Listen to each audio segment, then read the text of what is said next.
ശരി. ലഹരി കേസിൽ അറസ്റ്റ് ചെയ്തിട്ട് അവസാനം ലഹരി കേസിൽ നിന്നും നേരെ അവിടുത്തെ പോലീസ് ഉദ്യോഗസ്ഥർ നേരെ ഫോറസ്റ്റുകാരെ വിളിച്ച് അങ്ങോട്ട് അയച്ച്. ഇതെല്ലാം ഒരു പ്ലാനിങ്ങിലായിരുന്നു. പിന്നെ കിരൺ ദാസ് എന്ന് പറഞ്ഞ വേടൻ അറിയാനാണ് ഇത് പറയുന്നത്. ഈ വീഡിയോ കിരൺ ദാസ് കേൾക്കണം. ഇത് കേൾക്കാതില്ലെങ്കിൽ വലിയ ചതിക്കുഴിയിൽ വീഴും വീണ്ടും. അപ്പോൾ ആ കേസ് ഫോറസ്റ്റുകാർ പുലിയെ കൊലപ്പെടുത്തിയാണോ പല്ലെടുത്തത്, അങ്ങനെയാണോ മാലയിട്ടത്, ഇതൊന്നും ചോദിക്കാതെ ഇതൊന്നും അറിയാതെ ആ പുലിയെ കൊലപ്പെടുത്തിയതിൻ്റെ ഒരു തെളിവുമില്ലാതെ 2 ദിവസം കസ്റ്റഡിയിൽ വെച്ചിരുന്നു. ആ കസ്റ്റഡിയിൽ ഇരിക്കവേ കിരണിനെ ഉപദ്രവിച്ചോ ഇല്ലേ എന്നുള്ളത് കിരണിനറിയാം. പുറത്ത് പറയരുത്, പുറത്ത് പറഞ്ഞാൽ ഇങ്ങനെ ചെയ്യും എന്ന് ഭീഷണിപ്പെടുത്തിയിട്ടുണ്ടെങ്കിൽ അതും കിരണിനറിയാം. അപ്പം കിരൺ എന്ത് ചെയ്യണം?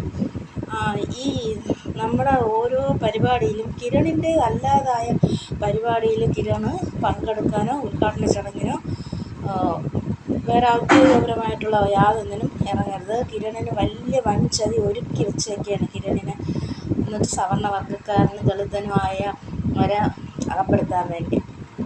നമ്മളെ അട്ടപ്പാടി മധുക്കേസ് കണ്ട ദളിതനായോണ്ടാണ്. രണ്ടാമത് ഗോകുല്, ഈയിടെ നടന്ന കസ്റ്റഡി മരണ ഗോകുല്.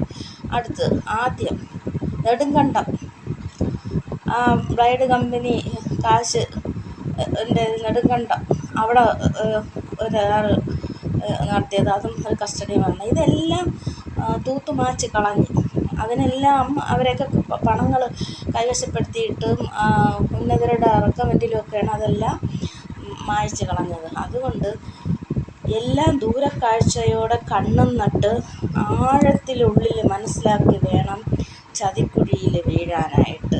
ആരുടെ പ്രലോഭനങ്ങളിൽ കുടുങ്ങരുത്.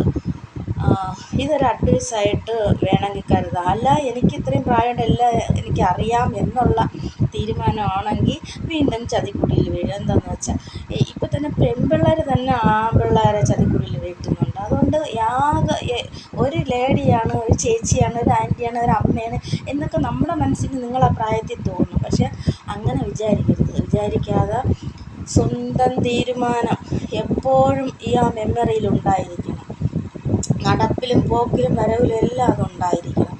അതുകൊണ്ട് ഇന്ന് തന്നെ ഉദ്ഘാടന ചടങ്ങിന് പങ്കെടുക്കുകയാണ്. പക്ഷേ സർക്കാർ പിന്നെ ഈ കിരണിൻ്റെ കേസ് അവസാനിപ്പിച്ചോ?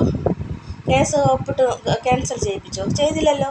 കേസ് ക്യാൻസൽ ചെയ്യിപ്പിക്കാതെ എന്തിനാണ് ഈ ഉദ്ഘാടന ചടങ്ങിൽ പങ്കെടുക്കുന്നത്?